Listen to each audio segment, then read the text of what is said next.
J'imagine que ça t'est déjà arrivé aussi. Tu sais qu'il y a quelque chose de super important pour ton business à faire aujourd'hui et pourtant, tu ne le fais pas.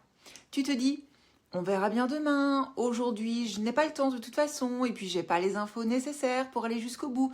Peut-être même je n'ai pas les outils qu'il faut. Et tu ne passes pas à l'action. Ton cerveau trouve toutes les excuses du monde pour ne pas passer à l'action. Tu as l'impression d'être démotivé. Du coup, peut-être que tu doutes, tu te demandes si l'entrepreneuriat est vraiment fait pour toi ou tu as l'impression de ne plus être aligné. Pourquoi? Probablement parce que la tâche que tu remets au lendemain depuis bien longtemps, qui est probablement aussi vitale pour ton business, est une tâche qui te semble difficile, compliquée, qui te sort de ta zone de confort. Et je ne sais pas si tu le sais, mais nos cerveaux sont feignants.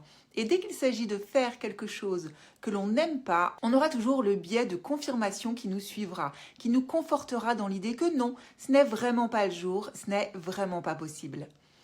J'imagine que tu vois de quoi je parle. Par exemple, probablement tu voudrais gagner plus, mais tu ne prospectes pas, ou pas tous les jours, peut-être même pas toutes les semaines.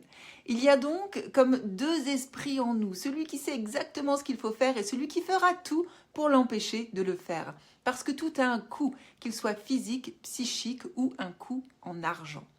En comprenant cela, on comprend tout à fait que tous nos jours ne soient pas empreints d'une motivation exceptionnelle. Souvent d'ailleurs, nous sommes plus excités au début d'un projet que nous ne le sommes au milieu ou à la fin. La motivation est donc instable. Il est très compliqué de rester motivé sur la durée. C'est même quasiment impossible. Pour rester motivé le plus longtemps possible, tu as deux options. Soit tu veux t'éloigner de quelque chose que tu as très mal vécu, une souffrance que tu ne veux plus jamais revivre. Soit tu veux atteindre un point culminant que tu n'as jamais atteint et qui t'apportera la transformation dont tu rêves depuis longtemps, que tu désires. En gros, soit tu pars d'une souffrance que tu ne veux plus vivre et qui te motive à rester dans l'action, soit tu pars d'un désir puissant qui te permet de rester motivé jusqu'à l'atteindre. Mais même quand on a une souffrance profonde ou un désir profond, il est fréquent de repousser les choses au lendemain, de procrastiner, de ne pas être assez motivé. Alors, est-ce que la motivation est vraiment nécessaire pour réussir ? Non, la motivation n'est pas nécessaire. Alors, elle est agréable, c'est beaucoup plus agréable, mais la réussite ne repose pas sur la motivation. Elle repose sur ce que tu fais quand la motivation, justement, n'est plus là. Si ton business dépend uniquement de ta motivation, il dépend de quelque chose que tu ne contrôles pas, qui sont tes émotions. Et ce n'est vraiment pas ce que l'on souhaite, pour atteindre tes objectifs business en tout cas, car ça sera forcément instable. Ce qui permet de réussir, ce n'est pas l'envie permanente de janvier à décembre et du lundi au dimanche d'arriver à quelque chose.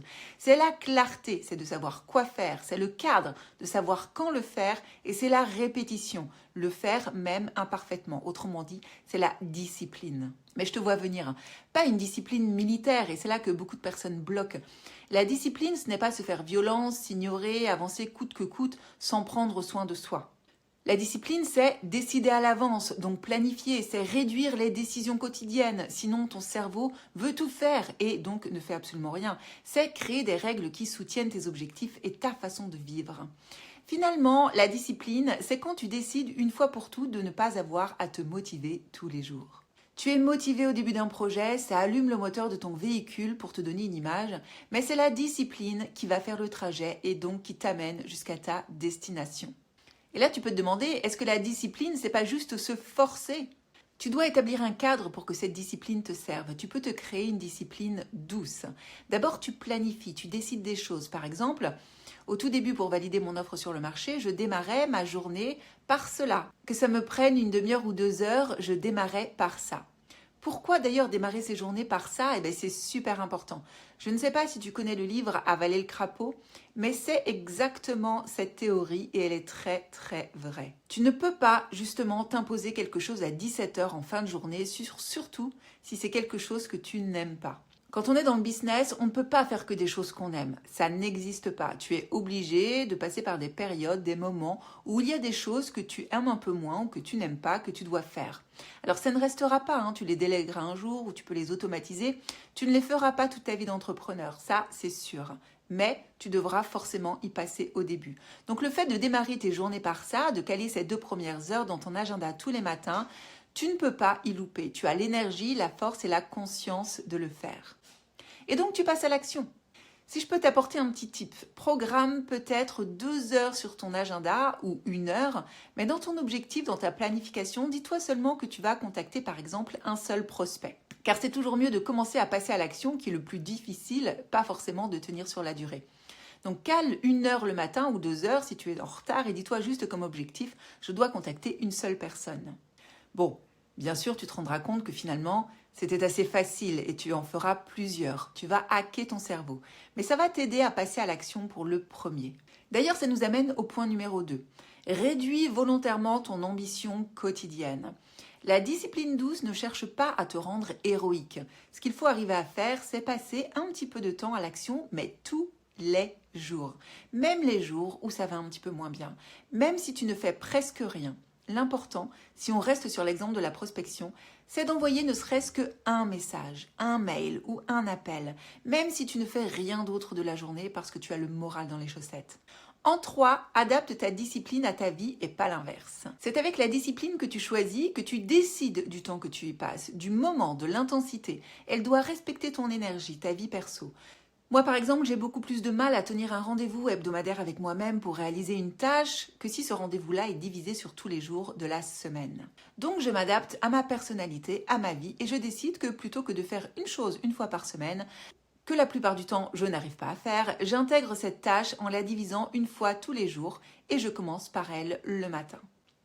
Et toi, par exemple, si tu es plutôt débordé, si tu es maman, si tu as aussi des enfants à gérer et que tu n'arrives plus à voir le jour, que tu as peu de temps et beaucoup de charge mentale, quelque chose qui ne fonctionnera pas, c'est si tu te fais un planning à la minute près, si tu te fais une to-do list interminable et des objectifs irréalistes. C'est ce que j'ai fait pendant longtemps et je t'assure que ça ne fonctionne pas. Par contre, la discipline douce qui tient, que tu peux mettre en place pour toi, c'est un peu comme pour moi, une action business non négociable par jour avec un créneau court et fixe de 10, 20, 30, 45 minutes maximum si tu veux et surtout sans aucune obligation de résultat, juste de la présence. Donc tu sais que même les jours un petit peu plus chaotiques, tu es là pour ton business et il avance. 2 petites choses encore que tu peux retenir, et tu dois le savoir si tu me connais un petit peu, c'est que fait est mieux que parfait. Donc n'attends jamais d'avoir la perfection pour passer à l'action.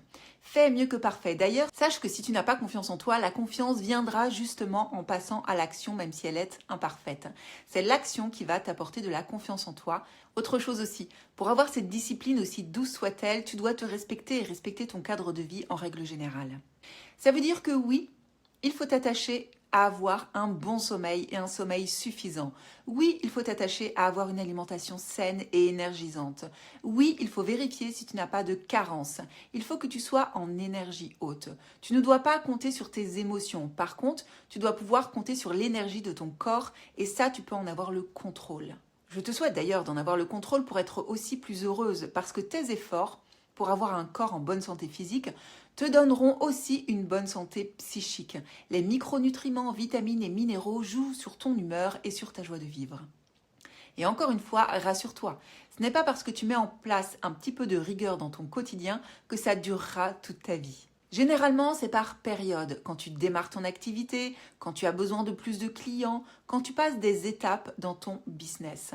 Entre chaque étape, ne t'inquiète pas, tu pourrais avoir plus de lest et plus tard, si tu le souhaites, tu pourras même tout déléguer.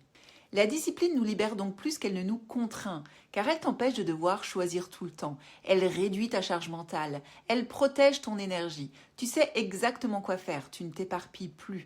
La discipline devient une barrière qui te protège et elle crée de la stabilité émotionnelle, même quand tes émotions jouent le yo-yo. Tu ne remets alors pas tout en question, tu sais exactement ce que tu as à faire.